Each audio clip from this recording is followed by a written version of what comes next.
Alright YouTube, so I'm about to tune into episode 3 of Ahsoka Season VR, part 3, Time to Fly, cool title, and it's a little bit or a decent amount shorter than the first 2 episodes, which you can naturally expect.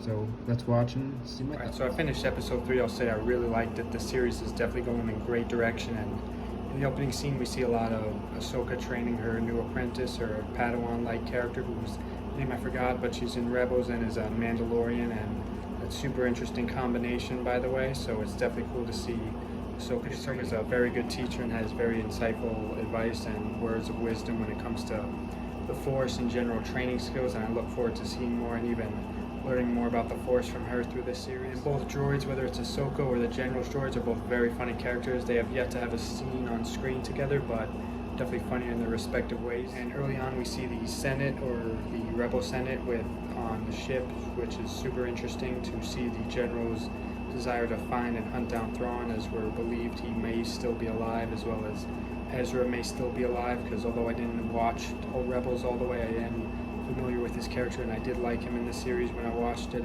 I am super curious to hear more about the imperialist loyalists that the Empire's followers are about, because they're supposedly they may be following Thrawn, which is super interesting. But what I'm super excited for is to see the General's history with Thrawn in live action, because I'm guessing a lot of it was shown in the animated Rebel series, but live action Star Wars just hits. I also like the scene with the General's son Jason. He was funny. And towards the end of the episode we see the Sith-like characters chasing down Ahsoka and the Mandalorian and the droid in their starship, which is also a super cool looking starship, by the way. I had it in Lego, or not that exact one, but a similar one with like the ship that's shaped kind of like a crescent. I don't know how else to explain it, but the point is it was definitely a great sequence in space, and I found it so cool when we saw the squid-like whale creature characters flying through. So in conclusion, third time's a charm. Love this episode. Thank you guys so much for watching. Stay tuned for more soon. Goodbye.